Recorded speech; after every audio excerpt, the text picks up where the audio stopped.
ஓம் சாந்தி. எல்லோரும் சந்தோஷமாக இருக்கிறீங்களா? ஸோ இளையராஜா அவர்கள் இசையை பிடிக்காதவர்கள் யாருமே இருக்க முடியாது இல்லை. அப்படி ஒரு சாதனை பண்ணியிருக்கிறாரு இசைத்துறையில். இசை ஞானி அப்படின்னே சொல்கிறோம். ஆனால் அது கூடவே அவர் கொஞ்சம் அகங்காரம் பிடித்தவர், ஹெட் வெயிட் உள்ளவர் அப்படிங்கிற விஷயத்தையும் எல்லா தரப்புலேருந்து நம்மளால் கேட்க முடியுது. அதை நியாயப்படுத்தி வேறு எல்லோரும் பேசுவாங்க. அவர் முன்னாடியும் சரி, அவருக்கு பின்னாடியும் சரி. ஒரு கலைஞனுக்கு அது இருக்கணும் அப்படின்னு சொல்லுவாங்க. அது அவர் குஷிப்படுத்துறதுக்காக இருக்கலாம். ஆனால் இதை அவரே நியாயப்படுத்தினார் ஒரு டைமில். அது ஆச்சரியமாக இருந்தது. ஸோ அப்போ அவருக்கு தெரியுது நம்ம பண்ணுறது தப்புன்ட்டு. ஆனால் அதையும் சொல்லியிருக்கிறார். நீங்கள் சொல்கிறீங்க நான் இப்படி இருக்கிறேன், நான் பண்ணுறது தப்புன்னு தெரியுது, ஆனால் என்னால் அதை மாற்றிக்க முடியல அப்படின்னு ஒரு தடவை சொல்லியிருந்தார்.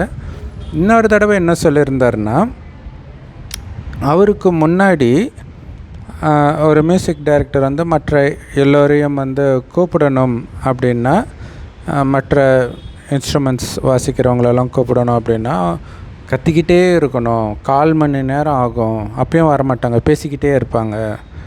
ஆனால் நான் வந்த பிறகு ஆல்ரெடி அந்தந்த இடத்துல தான் இருப்பாங்க, பேசிட்டு தான் இருப்பாங்க.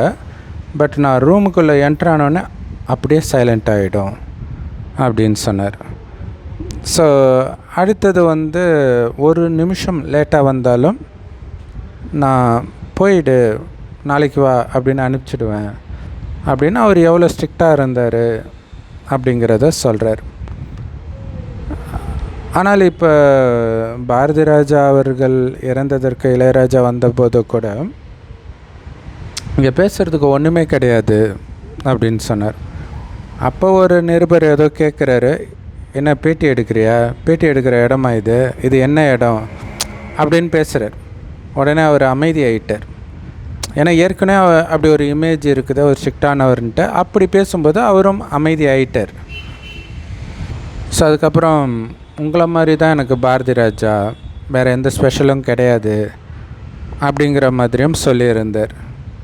ஸோ அதாவது தான் ஒரு துறவி அப்படிங்கிற வகையில் அவர் பேசியிருந்தார். அவருடைய ஆத்மா சாந்தி அடையட்டும் அப்படின்ட்டு போயிட்டார். ஸோ இங்கே என்ன நடக்குதுன்னா, அவருடைய கட்டுப்பாட்டில் வைக்கணும்னு முயற்சி பண்ணிக்கிறார். இல்லை நான் சொல்கிறத தான் எல்லோரும் கேட்கணும் அப்படின்னு. ஸோ அதனால் என்ன ஆச்சுன்னா, நிறைய திறமைசாலிகள் அவரை விட்டு பிரிஞ்சு போனாங்க. வைரமுத்து பிரிஞ்சு போனாங்க, பாக்கியராஜ் பிரிஞ்சு போனார். அவரை வீட்டில் பார்க்க சொல்லணுன்னே அவருக்கு ஒரு மாதிரி இருந்துச்சுன்னு போயிட்டல. அதே மாதிரி போய் அந்த இடத்துல போய் நில்லு அப்படின்னு சொல்லுவாராம். இந்த மாதிரி நிறைய விஷயங்கள் அவர் பண்ணுவாராம். ஏன் அப்படி பண்ணார் அது தெரியல. அதாவது என்கிட்ட வந்தால் நான் சொல்கிறத அப்படியே கேட்கணும் அப்படிங்கிற மாதிரி ஒரு உணர்வில் அவர் இருந்ததுனால மணிரத்னம் பிரிஞ்சிருக்கிறாங்க, பாரதி ராஜா பிரிஞ்சிருக்கிறாரு. ஆல்மோஸ்ட் எல்லா திறமைசாலிகளும் பிரிஞ்சிட்டா யாருக்கு மியூசிக் போட முடியும்? அது அவரே சொல்கிறார். விஜய்க்கும் அஜித்துக்கும் சிந்து பைரவி படத்தில் வந்த பாட்டு மாதிரி போட முடியுமா அப்படின்னு கேட்குறார். போட முடியாது. அப்போ அந்த திறமைசாலிகள் எல்லோரும் இந்த மாதிரி பிரச்சனையினால் விலகிடுறாங்க. ஸோ போக போக அதுதான். ஏன்னா திறமையானவர்கள் இருக்கும்பொழுது, அதற்கேற்ற கதை இருக்கும்போது தான் அதற்கேற்ற மியூசிக் வரும். அவங்களெல்லாம் என் கட்டுப்பாட்டிலே வச்சுக்கணும் அப்படின்னு நினைக்கும் பொழுது அவங்களுடைய ஈகோ ஹர்ட் ஆகும்போது, அவங்க வெளியில் போகும்போது ஒரு டைமுக்கு அப்புறம் நல்ல கதையே வராது. அப்புறம் யாருக்கு மியூசிக் போட முடியும்? ஸோ மோகன் படம் எல்லாமே இளையராஜா மியூசிக்கால் தான் ஓடிச்சு. ஆனாலும் ஒரு டைமுக்கு அப்புறம் மோகன் ஏதோ ஒரு காரணத்தினால அவருடைய படம் ஓடலை. அதேமாதிரி ராமராஜன் படமும் இளையராஜா மியூசிக்னால் ஓடிச்சு. ஒரு டைமுக்கு அப்புறம் அதுவுமே ஓடலை. ஸோ எல்லாத்தையும் என் கட்டுப்பாட்டில் வச்சுருக்கணும் அப்படின்னு நினைத்தால் இறுதியில் இதுதான் நடக்கும். இது சாதாரண குடும்பத்தில் ஆரம்பித்து ஒரு அரசியலில் இருந்து எல்லா இடத்துலையும் உலகத் தலைவர்கள் எங்கே போனாலுமே தன் கட்டுப்பாட்டில் வச்சுக்கணும் அப்படின்னு நினைக்கும்போது ஆரம்பத்தில் வெற்றி கிடைக்கிற மாதிரி இருக்கும். ஆனால் போக போக அது மிகப்பெரிய தோல்வியை கொடுக்கும். ஹிட்லருடைய நிலைமை அப்படி தானே ஆச்சு.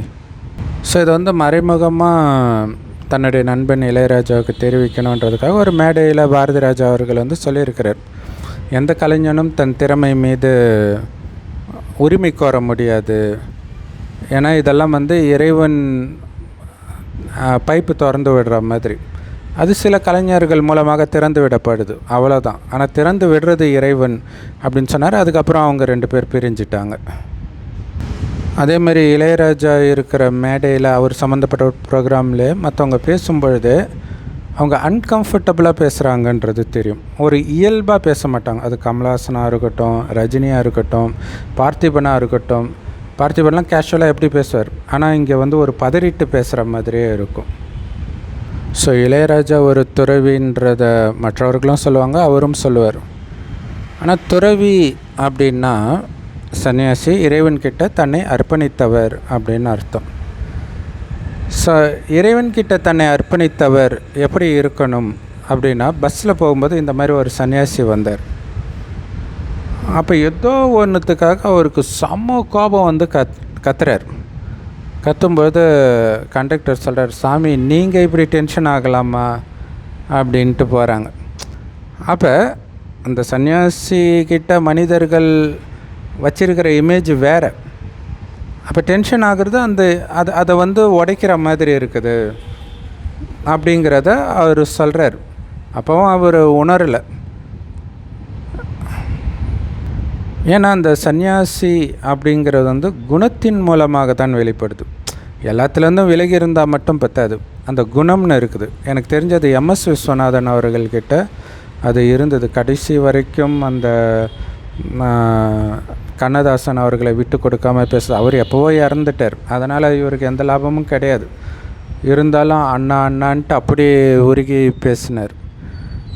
தன்னை ஒரு பணிவாகவே வச்சுருந்தார். ஸோ ரஜினிக்கிட்டேயும் அதை பார்க்க முடியுது. ஆனால் இந்த சந்நியாசம் அப்படின்னா என்ன அர்த்தம்னா, ஒரிஜினல் சந்நியாசம் சொல்கிறேன், கடவுளின் சேவைக்காக தன்னை முழுவதுமாக அர்ப்பணித்தவர் அப்படின்னு அர்த்தம். அப்படின்னா என்ன அர்த்தம்னா, இந்த உடம்பு கடவுளுக்காக, அதை இந்து மதத்தில் வந்து கடவுளுக்காக நேர்ந்து விடுறதுன்னுவாங்க இல்லையா. ஒரு கோழியோ பசுமாடோ அப்படி நேர்ந்து விட்டுருவாங்க. அப்போ அது கோயில் மாடு, அதை யாரும் உரிமை கொண்டாட மாட்டாங்க. அந்த மாதிரி நாம் நம்மையே கடவுள்கிட்ட நேர்ந்து விடுறதுன்னு அர்த்தம். அப்போ இந்த உடல் கடவுளின் சேவைக்காக மட்டும்தான் இருக்குது, இந்த மனம் கடவுளின் சேவைக்காக மட்டும்தான் இருக்குது. அதேமாரி செல்வம் கடவுளின் சேவைக்காக மட்டுமே இருக்குது, திறமை கடவுளின் சேவைக்காக மட்டுமே இருக்குது. அதாவது இதை அதுக்காக தான் பயன்படுத்துவேன்றதை விட இதை கடவுள்கிட்ட கொடுத்தாச்சு, இப்போ அது எண்ணிதே கிடையாது. இப்போ பிச்சைக்காரன்ட்டு நீங்கள் காசு போடுறீங்க, போட்ட உடனே அது அவனோடது. என்ன இது கொடுறான்னு போய் அவங்ககிட்ட கேட்டிங்கன்னா, என்னடா பிச்சைக்காரங்கிட்ட பிச்சை எடுக்கிறேன்னு கேட்க மாட்டாங்க. அந்த மாதிரி கடவுள்கிட்ட நீங்கள் கொடுத்துட்டீங்க எல்லாத்தையும், இப்போ அவர் தான் எஜமானன் அதுக்கு. அப்போ அவர் எப்படி சொல்கிறாரோ அப்படித்தான் நீங்கள் இந்த உடலையோ மனதையோ செல்வத்தையோ பயன்படுத்தணும். அப்படி இல்லை அப்படின்னா என்ன ஆகும் அப்படிங்கிறது வந்து மகாபாரதத்தில் வெளிப்பட்டு இருக்குது சூப்பராக. என்ன அப்படின்னா, மகாபாரதத்தில் வந்து தர்மர் வந்து பணயம் வைப்பார், எல்லாருக்கும் தெரியும் இல்லையா. நாட்டை பணயம் வைப்பார், அப்புறம் தன்னுடைய சகோதரர்களை பணயம் வைப்பார், தன்னுடைய மனைவியை பணயம் வைப்பார். கடைசியில் திரௌபதிக்கு இது தெரிஞ்சு கோபமாக வந்து கத்துவா. என்ன கத்துவான்னா, என்னை எப்படி நீ பணயம் வைப்ப அப்படிங்கிறத விட முதல்ல யாரை பணயம் வைத்தார், என்னை பணயம் வைத்தாரா அல்லது தன்னை பணயம் வைத்தாரான்னு கேட்குறார். அப்போ முதல்ல வந்து அவர் தன்னையே பணயம் வைப்பார் தர்மர். அப்போ தன்னையே பணயம் வைத்தவனுக்கு ஏது மனைவின்னு கேட்பார். செம சூப்பர்ல. தன்னையே பணயம் வச்சுட்டா அவர் அடிமையாயிட்டார், அவருக்கு யாருமே கிடையாது. அப்படி இருக்கும்போது ஏது மனைவியை வந்து பணயம் வைக்கிறதுக்கு. ஸோ இதோடைய உண்மையான அர்த்தம் என்ன தெரியுமா, அது பார்க்கும்போது புரியாது. என்னென்னா, மனைவியை பணம் வைக்கிற அந்த அதிகாரத்தை அவர் இழந்தார். அதாவது மனைவியின் மீது இருக்கக்கூடிய அதிகாரம் மொத்தமாக இழந்தார். அதாவது அவரோட அந்த பெண்ணுடைய கணவன் நான்ற அதிகாரத்தை மொத்தமாக இழந்தார் அப்படின்னு அர்த்தம்.